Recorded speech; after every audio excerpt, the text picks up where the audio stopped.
dedicated to Eastern and Southern Kentucky. This is WYMT Mountain News Weekend Edition. Good evening and Merry Christmas. I'm Keaton Hall. For the second year in a row, Parents of Angels displayed its angel tree in downtown Hazard today. WYMT's Chaz Jenkins spoke with members on the significance of the event this Christmas Day. A display inspired by other decorations in the downtown area. It's just been a blessing to so many mothers and fathers that come here and help with this. You know, it's like a gift that we can give them. Helping parents and guardians cope with the loss of a child. You're in a huddle when it happens, and when you're with a group that's lost, they know you're feeling. Especially during the Christmas season. Every day is hard, but the holidays are exceptionally hard.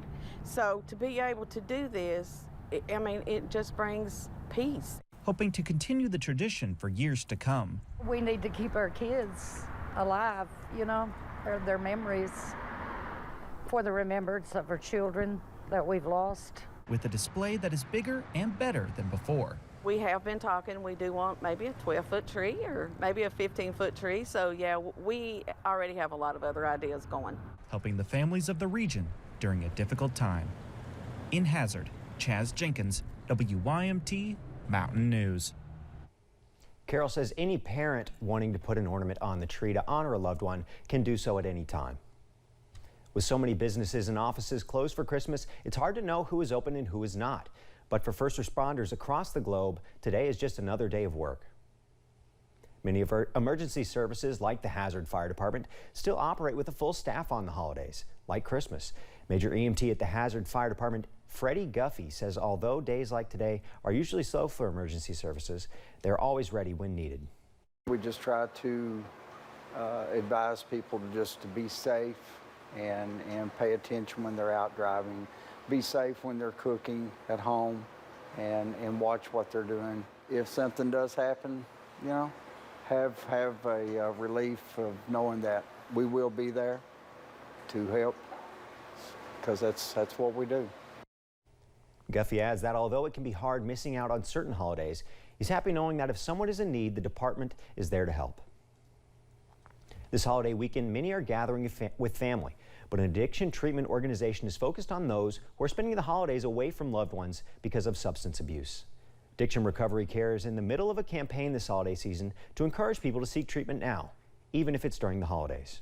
You can give the gift of recovery to your family, and I'm sure that would be the best gift that they could ever receive, because they're getting their family member back. So not just for this holiday, but for every holiday after this.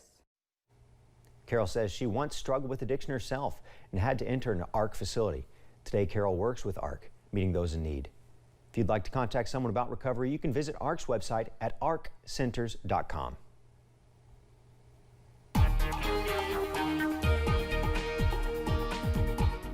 Well, this Christmas holiday didn't really feel like Christmas out there as temperatures were up into the upper 60s, but we were dry. Let's take a look at that I-64 camera over in Moorhead, and we were dry at this location, but mostly cloudy. But you can see there, those clouds starting to break up as the day went on.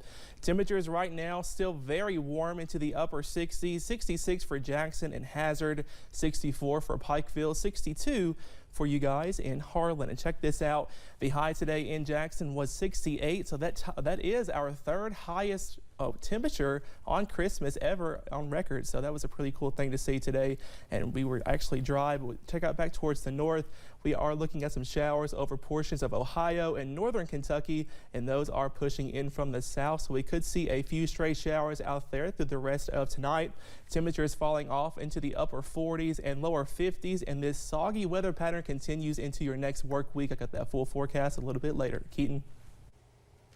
Thank you, Cameron. Christmas is usually a time spent eating a home-cooked meal with your loved ones, but more often than not, we forget about the risks of foodborne illnesses.